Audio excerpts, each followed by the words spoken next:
Greetings, everyone. This is Volts for January 7th, 2026.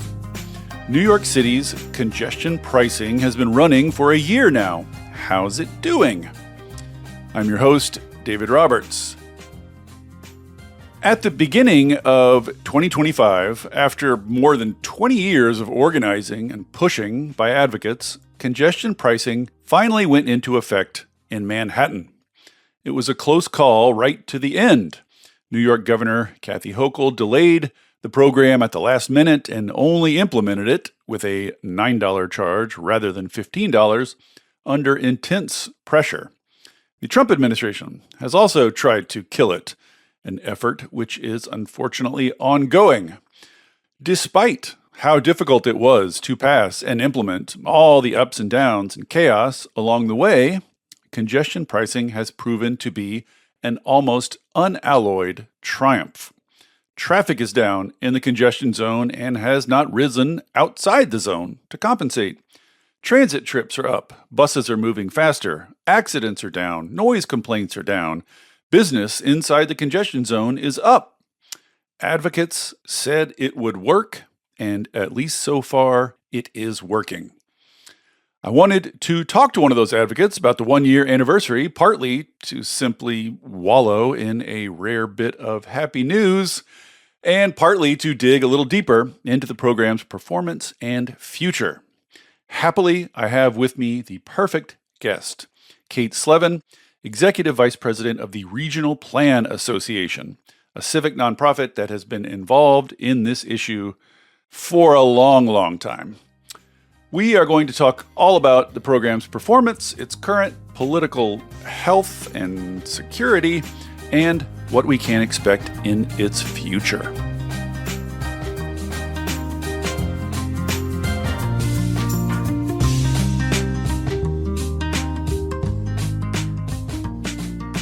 With no further ado, Kate Slevin, welcome to Volts. Thank you so much for coming.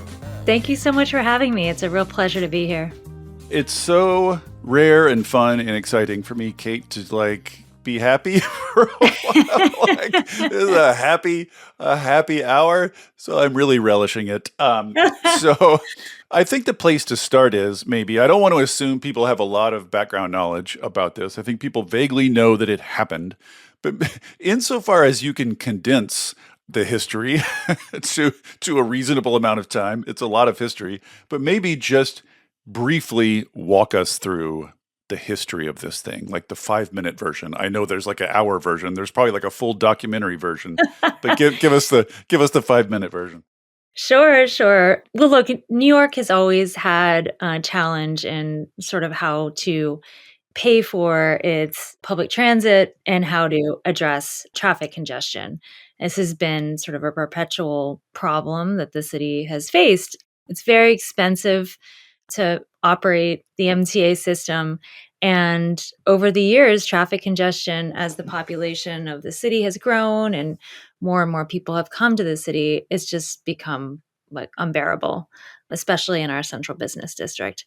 So these conversations go way back. I mean, my organization has been around over 100 years, and we found some materials from the 1940s talking about how to deal with traffic in Midtown. So no kidding. I wonder how far back the idea of congestion pricing goes. I wonder if anybody knows. It goes way back. I mean, decades and decades. And they're actually, when they first opened some of the East River bridges, they put fees on them for people crossing. Yeah, I guess like any toll bridge technically is kind of a form of congestion pricing, is it not? I mean, yeah, it is. And a lot of things we do are more expensive during certain times and less expensive during other times, right? So a lot of our stuff is sort of priced based on how many people are using it and at what time. Anyway, so the recent history, if you want to call it that, I think it really started in the early 2000s, I would say, because London instituted a congestion pricing program, and New York really sees itself as comparable to London. Our populations are similar, we're global cities, we're sort of international peers. So many people in New York started thinking about how we could bring congestion pricing or something like it to the city. At that time, the person in power was Mayor Bloomberg. And a couple years later, he hired a number of people to help him develop a sustainability plan for the city. That was called Plan YC. And, there was talk over months about what would be in that. And in 2007, the plan came out, and there were 127 initiatives in that plan. And one of them got the most attention. And guess which one that is? Congestion pricing. So that sort of started the debate at that time. Died in the legislature at the hand of Democrats. Yep, you are right. Yep, it died in the hands of the Democrats in the state legislature, who didn't even bring it to a vote. The state assembly didn't even bring it to a vote. But, the transit issues and the need to manage traffic didn't go away, right? It continued on in New York. So a couple years later, there was a commission that was put together and named after Dick Ravitch, who is just a wonderful public servant and leader and visionary here in New York, called the Ravitch Commission. And they recommended a number of ways to fund transit. And one of the ways was through bridge tolls. And if you know what New York City looks like, you know that if you put fees on the bridges coming into Manhattan, you are effectively, putting in a cordon fee. That part didn't make it through, but we did get at that time a thing called the payroll mobility tax authorized, and that brought a bunch of revenue into the transit system, and it's still in effect today. And then around 2015, 2017, there was an increasing issue with traffic, not only in Midtown, but all around the city, and just declining transit service. People were overcrowded. There are these horrible images of people being stuck in subway cars where the doors wouldn't open, of overcrowded stations. It really felt unsafe in a lot of ways. And so there was a lot of urgency to address the situation. And at the same time, Midtown was just crawling. I mean, it's always congested, but it just became unbearable. So there was a couple coalitions set up, Fix the Subway and Fix Our Transit. These were coalitions that we were part of, and we sort of set these up to advocate for congestion pricing as a solution. And we were successful. And in 2019, it was authorized by the New York State Legislature. And this was, we should just say, a much more Democratic legislature than the one that rejected the first plan. Like that Democratic legislature that rejected the first one, that was the sort of famous Cuomo Democrat, but not really Democrat. I forget all the details, but it was not the same legislature, basically. The legislature had become more progressive. I think that's fair to say. Yeah. But Governor Cuomo was the one who advanced congestion pricing and who got it through and who partnered with the legislature to do that. So, he since sort of changed his tune a little bit over the past couple of years, but he was the champion of it at that time. So interesting political history. And I used to make a joke, that if you oppose congestion pricing, you might end up in jail, because a number of elected officials who opposed previous iterations at the state level ended up, in jail for corruption charges, or other horrible things. Correlation or causation? Who can say? Yeah. So anyway, then congestion pricing was a little bit delayed due to the first Trump administration and COVID and a variety of things. But eventually we got it through the environmental review process, and it was authorized in 2023 by the federal government. It had to go through the federal environmental process because some of the tolls affect federal highways. So that was something that took a little bit of time to get it through that process. But it succeeded. We got sign off from the federal government for congestion pricing through NEPA, which is the National Environmental Protection Act. And we also got a authorization from the federal government through a specific transportation program called the Value Pricing Pilot Program, which allows states across the country to toll federal highways. So the federal government authorized congestion pricing twice, and was a lot of back and forth with the state and the city about implementing it. And then it was all ready to go. It was all ready to go. And then there was a little bit of a pause in June 2024 by the Governor Hochul. because she, had some concerns about implementing it at that time due to an election that was coming up later that year.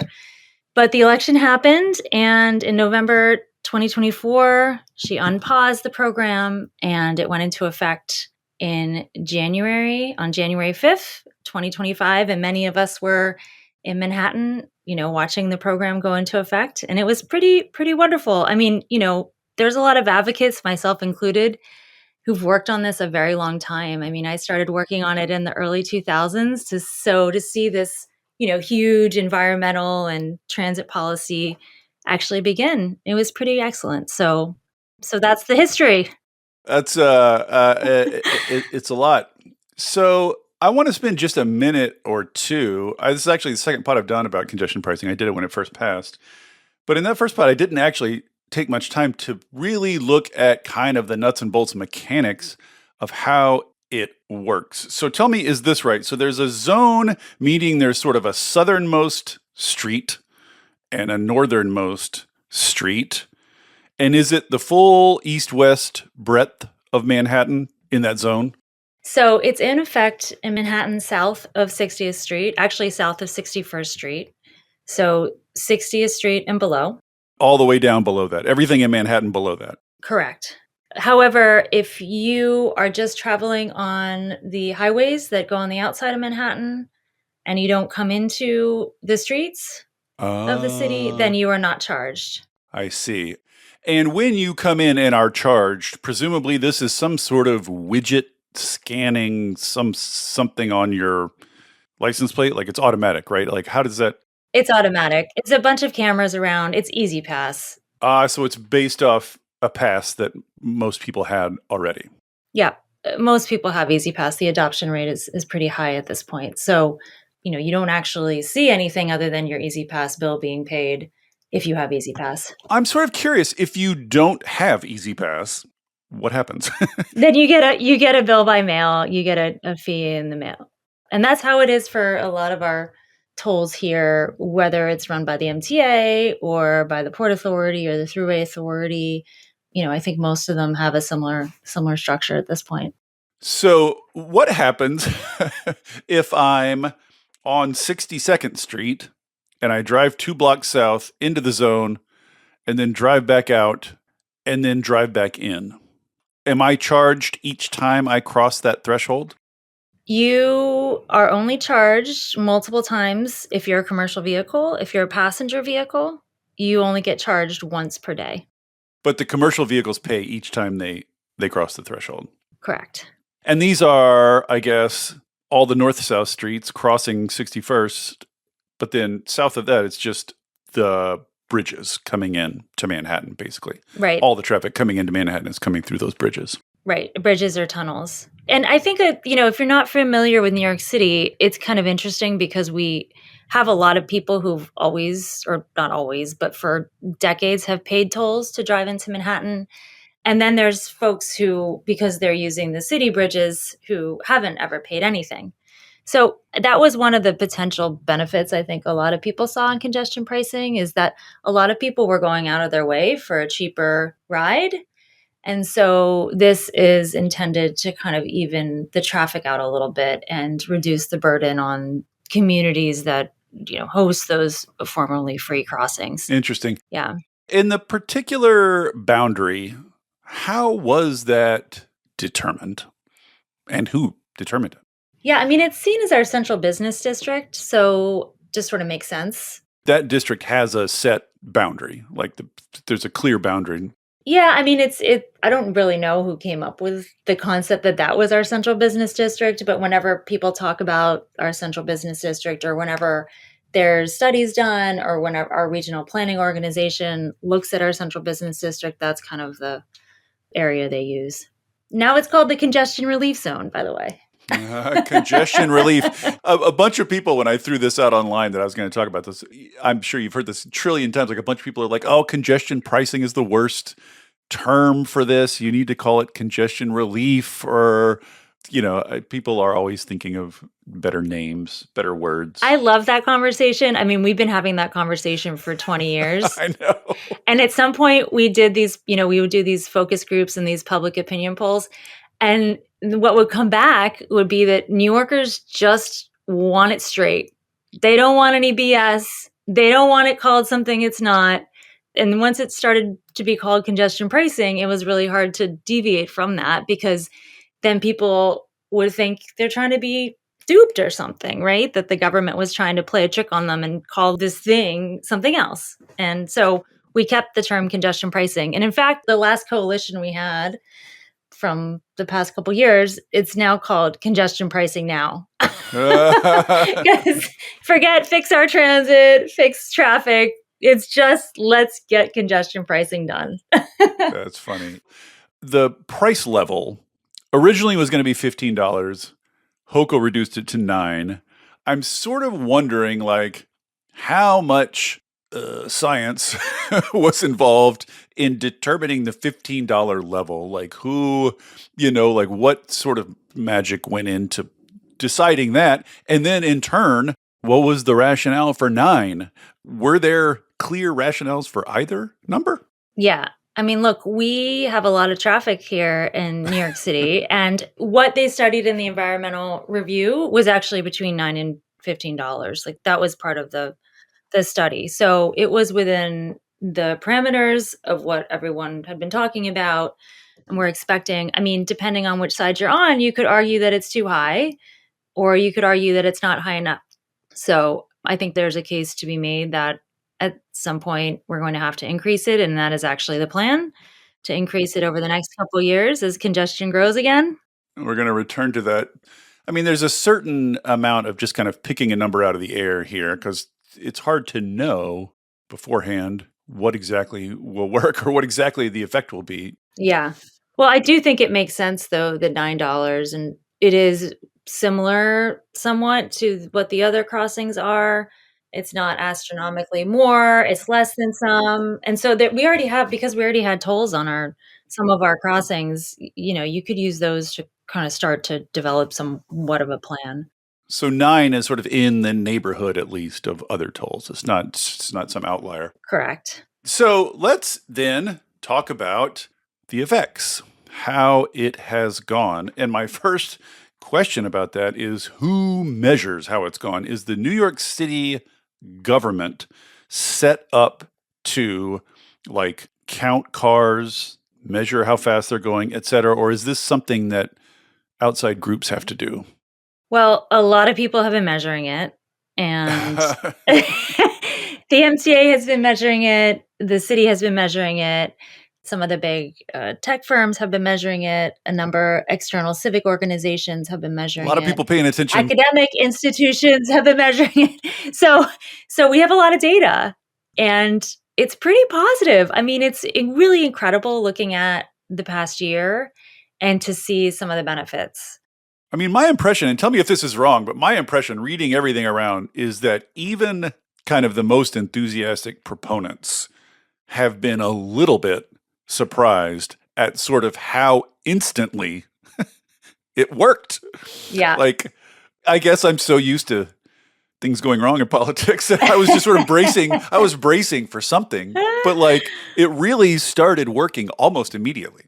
It did. And you know what? The MTA staff who worked on this, they did an exceptional job of implementing this program, because we were sort of expecting, they would get something wrong. There'd be a mix up with some cameras. There'd be this or that. There's been none of that. Interesting. And they just did an exceptional job. And, Jana Lieber is ahead of it, but Juliet Michelson, Allison De Sereno, there's John McCarthy, there's dozens of people there who've just done a really fabulous job of communicating this program and then actually doing the nuts and bolts behind the scenes to make it effective.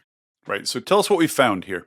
So, I mean, it was overnight. I couldn't believe it. I was at the entrance to the Holland Tunnel a couple of weeks after it went into effect, and there was no traffic, and I could hear myself and talk to my friend. I could hear my friend talk, and I could walk across the street without having cars everywhere. So it was really visible, and people said, oh man, like, this is amazing.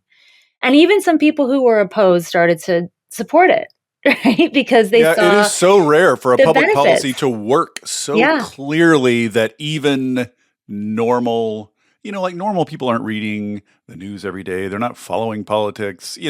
For a policy to work so well that it thrusts itself into the sort of daily experience of normal people, that is rare.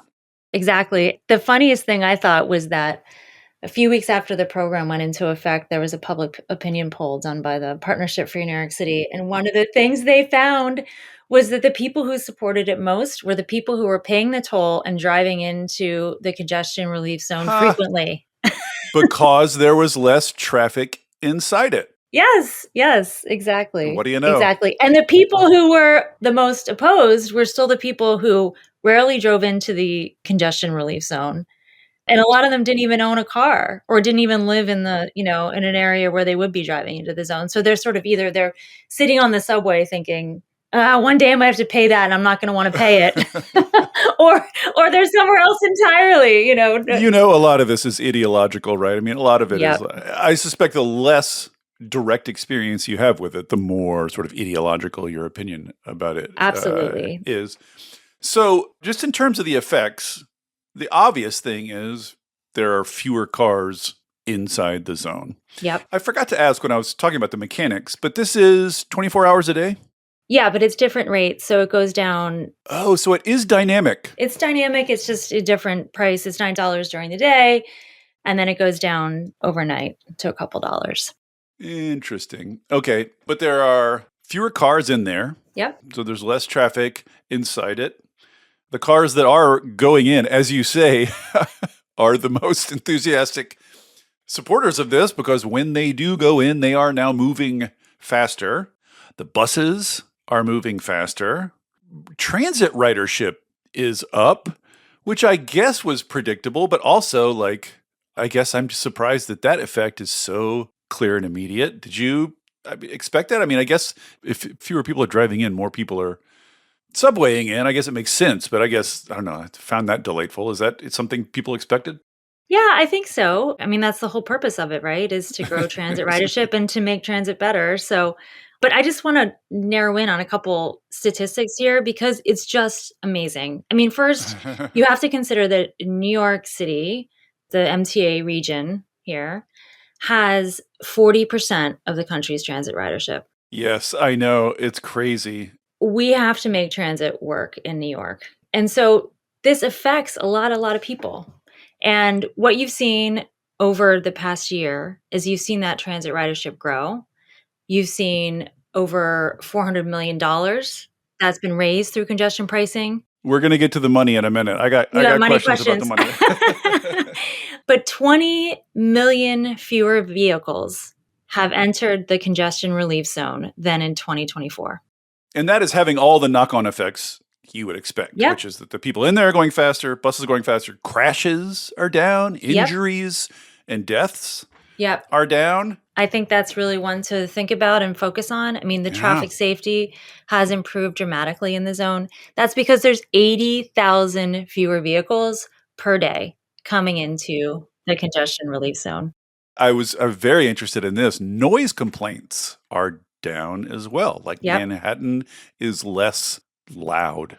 Yep. And they're down 45%. Yeah, that's striking. I always think that noise pollution is kind of I feel like people overlook it in the pollution discussion, but when I took some time to actually read about noise pollution, it's really deadly. It causes heart disease, it causes mental issues. Noise is really bad. So very striking effect. Yeah. And you can feel that physically, you feel that in the zone now that it's just, like I said, that it's just quieter. It's a lower stress response too, right? Lower. Whenever you're on a street in the city where there isn't traffic, it's just a totally different experience.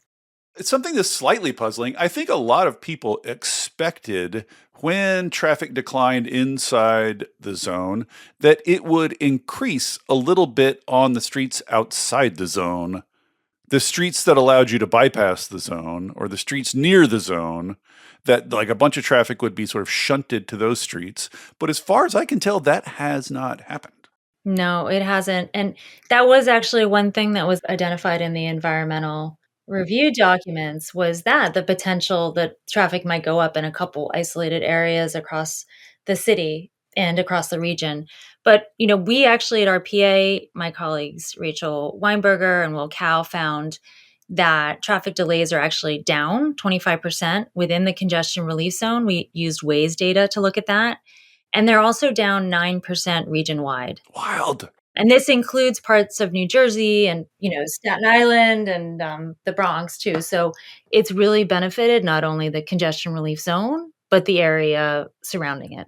Right. If anything, it's lowering traffic in the zone around it, which is just like, if you're another city looking at this and thinking about it, that to me is just huge. That's a huge, Yeah. incredibly significant finding, because that's the thing that people wave around when they're scared about this always, especially people who live sort of on the periphery of the zone. I'm curious, has there been any effects on housing?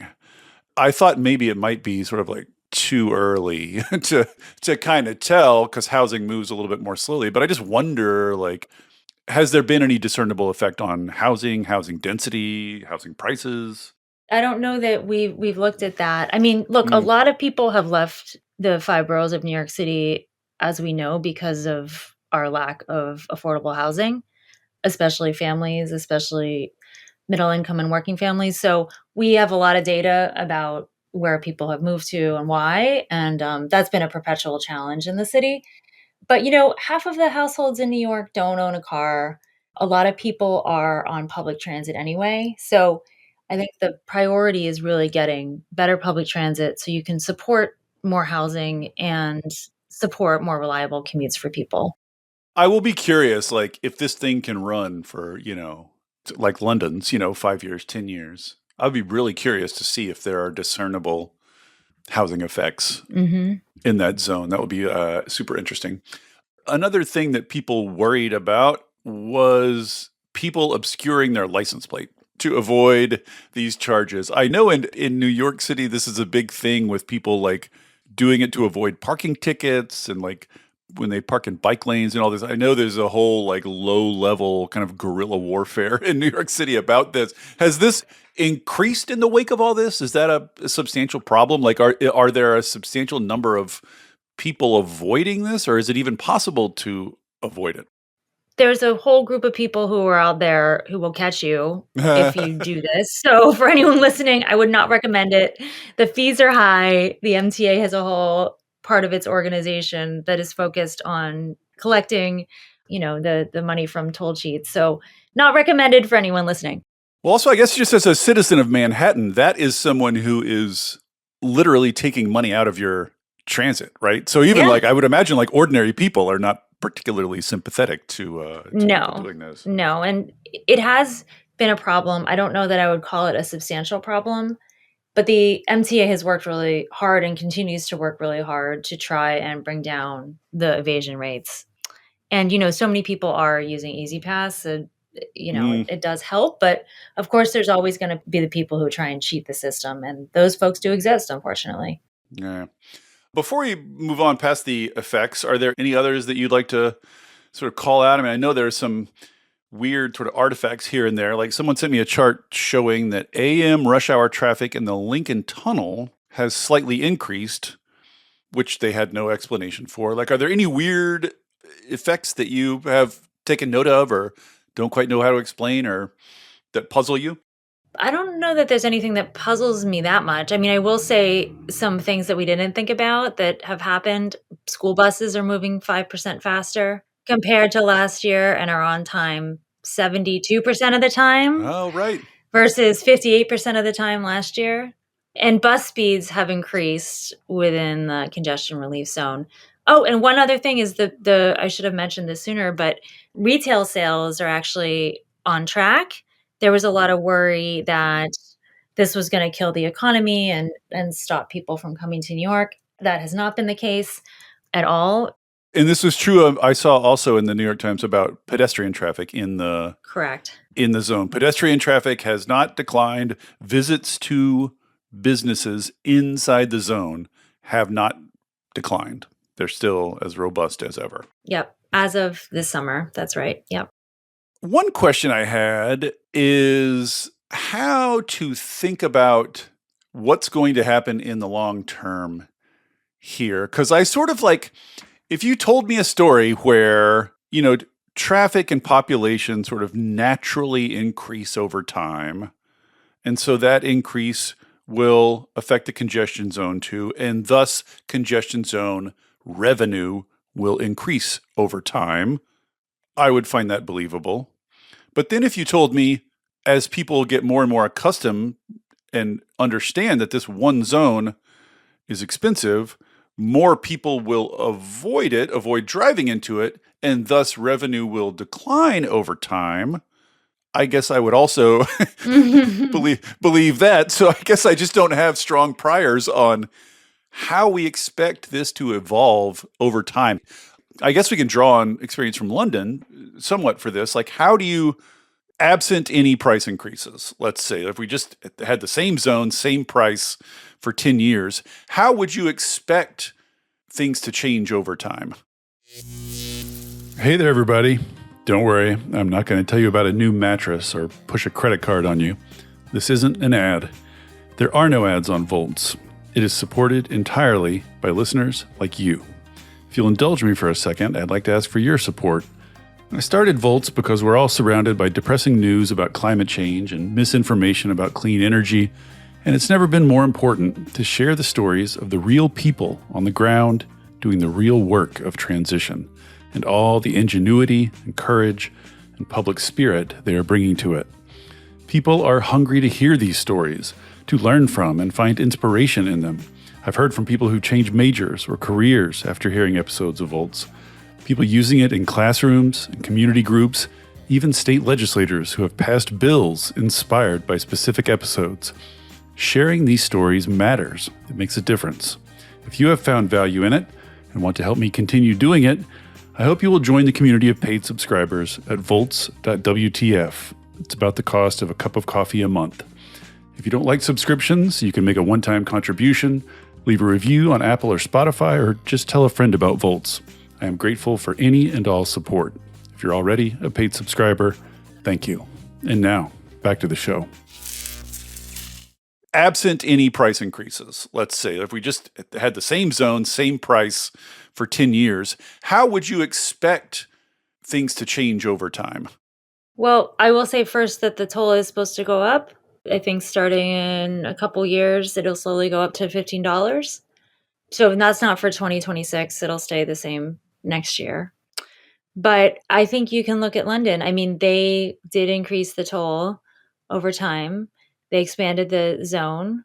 They laid over other policies, like they have a low emission zone. They have redesigned their streets to accommodate cycling and bus transit, and done a lot of other things to kind of continue to bring the benefits of congestion pricing to the people of London. So the next challenge for New York is, now that you have less traffic, you have to maintain that, and you have to continue to make the transit system better and sort of make the city more vibrant and easier to get around for New Yorkers and for everyone visiting there. That is, I think, the next challenge, and the challenge that the mayor, has said some wonderful things about. So we're very excited about the next couple of years in that regard. Well, I guess what's informing my question is it seems to me there's sort of a tension or a trade-off. Like, on the one hand, the goal of the program is to reduce traffic in the zone. But if you accomplish that, you thereby reduce revenue. So, like, the other goal of the program is to raise revenue for transit, right? So if you're succeeding in raising revenue, that means you're failing at reducing the traffic in the zone. So how do you think about that trade-off? Look, there is this inherent tension in most transportation revenue. It's true for tolls, it's true for the gas taxes, Yeah. right? It's an interesting conversation. I mean, ideally, we would have a system where you would have more resources for public transit investment, and you wouldn't necessarily need to lean on all these outside revenue sources. But there's a real policy reason to ensure that you have a good balance on the in terms of traffic on the streets. This is a scarce resource, right? Our streets in the city, they're a scarce resource. And if you have too many people trying to use them, then it just becomes a total mess. So there is a real reason to price people driving into the city. And that's been one of the reasons we strongly supported it. But I do think this conversation around, the traffic is going to start to grow at some point. And then what happens? Then you have to sort of bring the toll up. You have to try and use some other policy choices to balance it out. What I would worry more is traffic declining and then revenue declining. And insofar Yeah. as you've made plans for MTA improvements Yeah. premised on this revenue, Yeah. can you plan around it? Yeah, I mean, look, they have been planning around it for a long time because they've had toll revenue from their bridges and tunnels for many years. The Port Authority, another transportation agency that is the one that collects the tolls on the Hudson River crossings, they also are in a similar situation where they rely very heavily on their on the tolls to invest in the pass system and the airports and maintaining those bridges and tunnels. And both agencies have managed to balance that trade-off and ensure the toll was the right price. And it's also New York, and there's always going to be traffic, unfortunately, for all of us who live and work here. So that's just the case. So let's talk about the money then. The point of this is to raise money for transit. And so I guess my first question is, legally speaking, how secure is this money? How tied to transit is it? You know what I mean? Because I guess one worry, obviously, for anything that raises money like this is that some politician is going to come on at some point that's going to want to raid the money for other things. So I'm just curious, sort of in terms of the letter of the law, what does it say about the revenue? Well, is in the legislation that was authorized that all of the revenue coming in, which is supposed to raise $15 billion over 5 years, it will go to public transit. And that's written in the law. And they actually even period. Not only public transit, but specifically the capital program of the MTA. And they even identified how much of that money would go to each part of the system, with 20% going to the commuter rail systems and 80% going to the subways and buses of New York City Transit.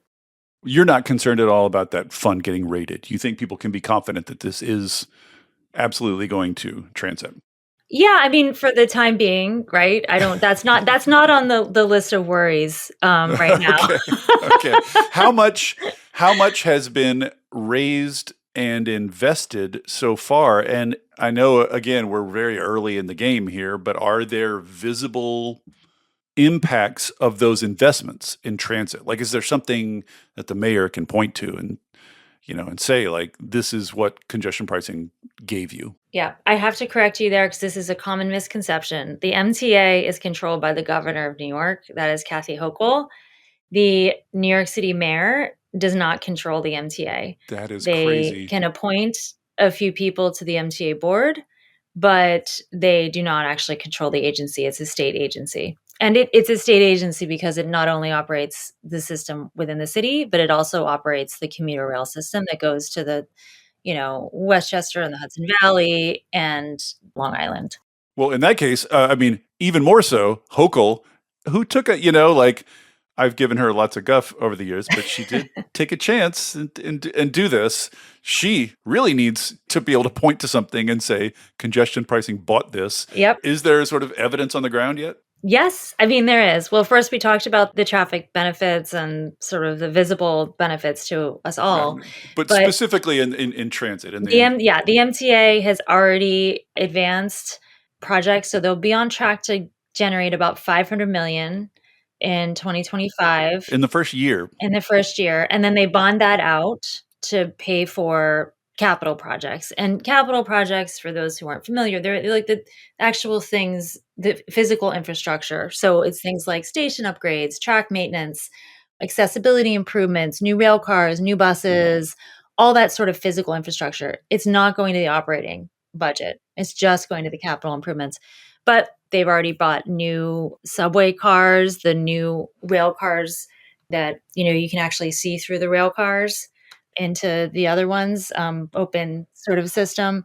They've bought those. They have purchased new LIR locomotives.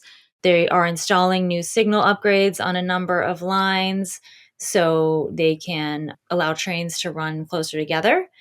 and they've advanced those signal upgrades, and they've brought ADA accessibility upgrades to about 23 stations. Crazy. Yeah. And now, is someone in Hochul's government being smart enough to like hang some signage next to all this saying congestion pricing did this? Like, is someone making sure that the public understands that congestion pricing did this? Yeah. I mean, look, the governor has been a great champion on this. She's tried to explain, the benefits and what has been advanced because of congestion pricing in terms of MTA, projects and upgrades. But it's a pretty hectic and busy media scene. So I think that Yes. is a point that we all need to reiterate more and more, is that the money is not just going into the general funds or a random place in the state of New York's budget. It is all going to investing in the infrastructure that allows the city to run. So that's a point we're going to be making over and over again. Yeah, I'd love for somebody to put some money into, I think about federally, the Inflation Reduction Act, of course, is haunting me.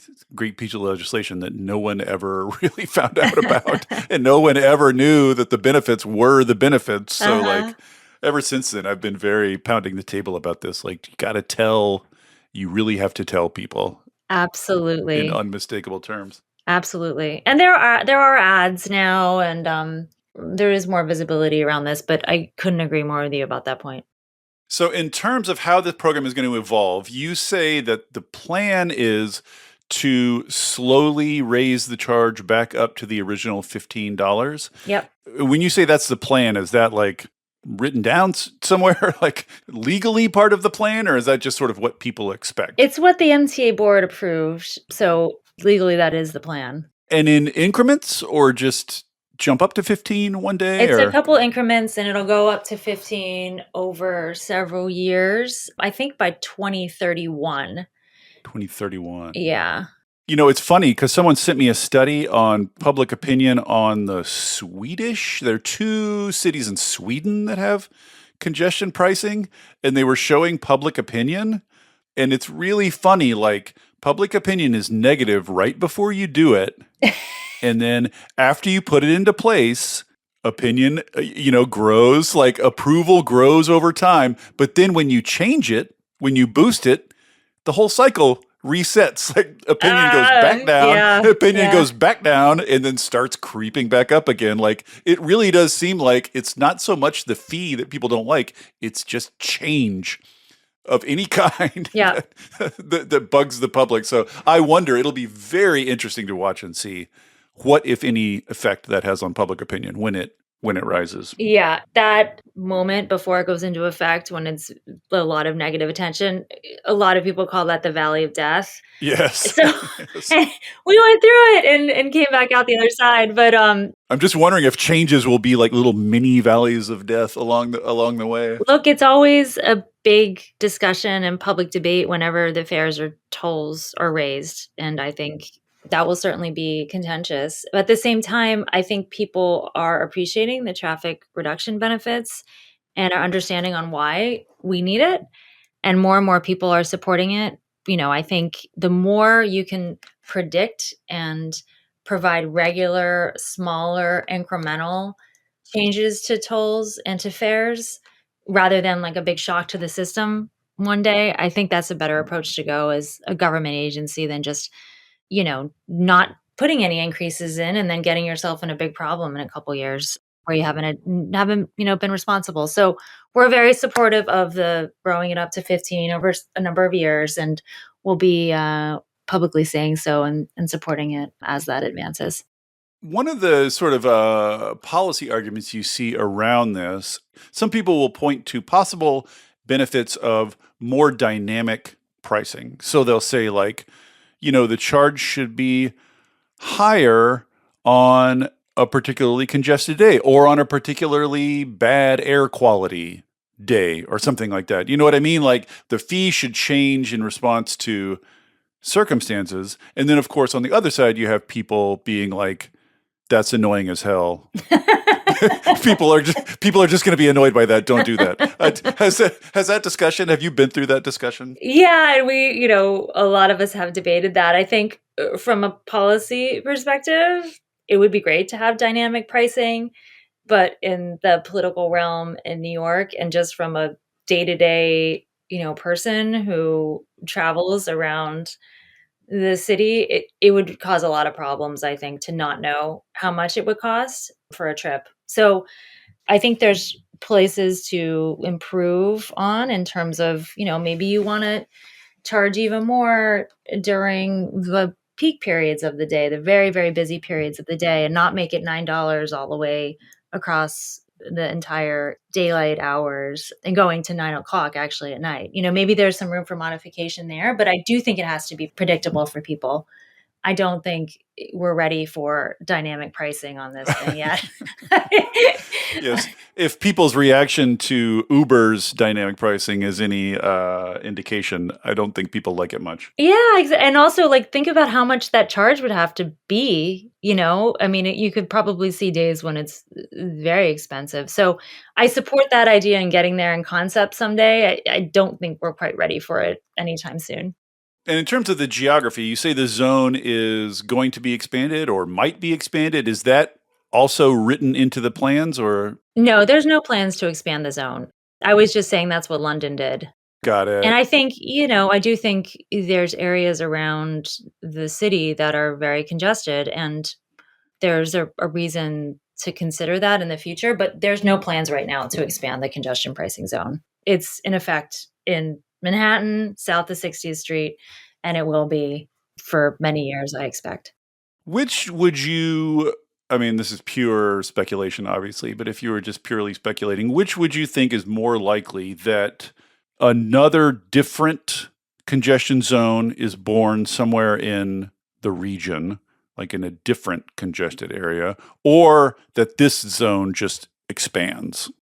That's a good question. I mean, I think that the big highways in our region that are very congested, they've always seemed to me like some of the places where it doesn't make any sense that we have so much congestion on them and that, they're as poorly maintained as they are. So maybe it would be some of the big interstates that really run through our region and are massively congested. And a lot of them are already tolled, like New Jersey Turnpike's already tolled, right? The thruway's already tolled. So that would kind of just be an extension of a system we already have. But again, there's no plans to do any of that right now. But look, there are very congested areas in New York and the surrounding zones, like Jersey City and downtown Brooklyn or Long Island City are, almost as congested as Manhattan. Well, I'm sure they're all watching. Let's talk briefly about opposition to this. There's no opposition. No one's opposed. The opposition has vanished. It vanished like a puff of smoke once they implemented it. Well, I'm sort of curious, if you've seen a change in either the tone of opposition or the composition of opponents. You know what I mean? Over the course of this year, is it fair to say that opposition has kind of fallen off? Is much quieter? It's kind of been tamped down, or are all the same people still saying all the same things? What's your sort of read on the political valence of the thing within the New York region? Oh, it's way lower. I mean, it's just incredible how much has changed from a year ago. I mean, there's some pretty relevant points, I think, on that. During the past year, one of the biggest opponents has been the state of New Jersey. The current governor opposed it. A lot of New Jersey representatives were They were not happy about loud it. about it. And actually, the bus riders coming from New Jersey are some of the biggest beneficiaries in the entire region of congestion pricing. But that's not my point. The gubernatorial race that just happened, last month, everyone thought congestion pricing would be a big issue in that race and that it would be, something that every candidate would sort of weigh in on and use in their campaign. And we really didn't see that at all.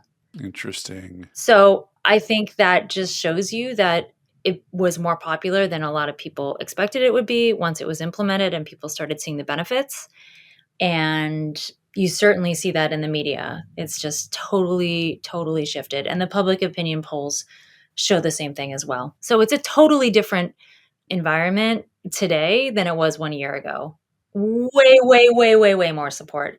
And I think a lot of the opposition that we're seeing now is actually from people totally outside the region who are, as you said, like ideologically opposed. For sure. And so they're weighing in on that. But locally, much more support. Just curious, you do have a new mayor. Has he weighed in on this? I mean, Yeah, he's presumably he's supportive. supportive. I mean, Yep. I guess as you say, he doesn't control it, so I guess it doesn't matter that much. Well, he does have appointees on the MTA board, so that's important. But he's a supporter, and I expect he will continue to be. Well, one prominent opponent is Donald J. Trump. Bad talked it before it went into effect, threatened, blah, blah, blah, launched a lawsuit a while back. There was some judgment in favor of New York, but it didn't seem to really end the thing. So just how realistic of a prospect is it that Trump could actually get to this thing and hurt it? Well, let me tell you first off that there's been 12 cases brought 12. seeking to stop New York's congestion pricing program. And now a few of them are still pending, but not a single court has ordered the MTA to halt implementation of the program and to do anything of that nature. So the courts have largely been on side of the MTA. There is a case right now. I mean, this was something that the older lawyers I know, I'm not a lawyer, but older lawyers I know could not believe something that happened last year. The federal government filed a case to stop the MTA from continuing congestion pricing, even though, as I said previously, the United States has approved congestion pricing twice. But the actual legal counsels for the US DOT leaked an internal memo by accident stating all the reasons why the US DOT's case to stop MTA's congestion pricing program was bad, and they didn't have legal standing. And the older lawyers I know couldn't believe that. They said, I've never seen anything like this in my life. Like, this is just ridiculous. This is a big mistake. And I'm sure they're very embarrassed. But, the MTA I don't know, has a very strong case. That's like a Tuesday, I'm sure the public is on to new screw ups. Yep. Yeah, that's amazing. So they don't have particular faith in their case. They don't. Well, I mean, one thing that we all have to be scared about, I feel like these days, is something going up to the Supreme Court, and those guys don't seem to care about anything, but just like giving Trump whatever he wants. Is there any? Yeah. Are you nervous at all about this lawsuit as it currently stands? Well, the US DOT, actually sent a letter saying that the MTA had to stop. I should correct myself that the MTA then filed the case against the US DOT for that letter. So I have to make sure I'm clear on that because it's confusing because it's actually the MTA versus Duffy is the name of the case. But I think the MTA's got a great legal argument. I mean, the judge, when he had the hearing this spring, he was very clear that the MTA was on strong legal standing. He was not allowing any of the sort of shenanigans that the US DOT was trying to do, like withhold federal transportation funds from New York. The judge said, absolutely not. You can't do that. We'll proceed with the case, but you can't take any punitive measures against the MTA for this. So I think the MTA is on very strong legal footing in this case. Most people do. The case is still pending. We'll see what happens, when a final verdict is released. But like my organization, we don't do much in terms of filing, lawsuits or filing amicus briefs, but we did in that case because it was so clear that the MTA was in the right. Yeah, well, this is, I mean, unfortunately, this is like a characteristic of many of these sort of Trumpian sort of legal pursuits is like no one thinks the cases are any good. It really is just like, do you find the right crazy judge? Do you find the right Trumpy judge who will do it anyway, even though the case sucks? But it sounds like it's hard to predict these things, but it sounds like it's pretty safe. So I guess then final question, obviously a huge piece of this is that lots of other cities in America and the world are thinking about this and have their eyes on this. When other cities call you, what are the lessons that can be learned from New York? I mean, the obvious lesson seems like it works, like it worked in London. It seems to be working in terms of reducing traffic in the affected zones. Yep. Wherever it's done.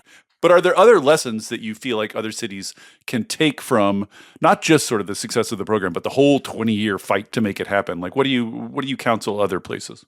Well, look, I think it shows that big policy change is still possible and it's necessary in the time we're living in. And, often we, as a society, debate about some of these smaller policy changes. And if we're going to have all of these battles over a small change, you might as well go big and try to win something that's actually transformational like this is. I do think something that is less talked about in New York, and I'm obviously biased because I worked both in government and in a civic group during the 20 years that we've been debating this, but having an outside coalition of supporters and making it a diverse coalition and ensuring that you have the government and an external group of real civic entities and community voices and business leaders who are actually working for something is really necessary. When we talk to other regions, the business communities are not coming along. You think that's kind of the key pivot point here, is that you got some business on your side in this fight? I think it made all the difference in New York to have the business community and some of the big employers supportive of this. And in other places, when we talk to people, their business communities and business leaders are much more fearful to get involved. Transit is good for everyone. Less traffic is good for everyone. Cleaning the air is good for everyone. We didn't really talk about that, but the air quality is, looks like it's improving. Forgot to even mention that bit. Well, we need a couple more years here to ensure that it's actually an improvement, but the numbers look really good so far in terms of air quality and public health. But I do think business not declining inside the zone is so important. That's so, this is the thing you realize when you work in, sort of urbanism and these issues for a while, is that every time they sort of pedestrianize or otherwise reduce car traffic around a business, the business people have the same fear, and it never plays out. Ever, ever, ever. I've never seen an instance yet where a business can come say, see, I told you this would happen. Yeah. It never happens. And yet, no accumulation of evidence seems sufficient to convince the next set of business people. It's a little wild to me. Yeah. So I do think it is important that business specifically is both benefiting and supporting this. Absolutely. And there's a lot of lessons that we have in New York. And if anyone listening wants to reach out and talk to me or anyone else involved in this, we'd be happy to chat, because I think we're excited about the possibility of these ideas and big climate and transit policies working in other places and advancing in other places. And we've taken a lot of inspiration in our work from other cities, not only in the US, but across the world as well. So happy to share with anyone who wants to talk more. Awesome. All right. Well, we will leave it there. Thank you, Kate. This is just like a little lantern in the darkness here. Thank you for coming and walking us through this, and good luck in the next few years. Thanks. It was really my pleasure. And thank you so much for everything you do and for your support of this program. We really appreciate it. And, we should talk again to see what's next on the legal front, because I think that's the next thing. Indeed. Take care. Thank you for listening to Volts. It takes a village to make this podcast work. Shout out especially to my super producer, Kyle McDonald, who makes me and my guests sound smart every week. And it is all supported entirely by listeners like you. So if you value conversations like this, please consider joining our community of paid subscribers at volts.wtf, or leaving a nice review, or telling a friend about Volts, or all three. Thanks so much, and I'll see you next time.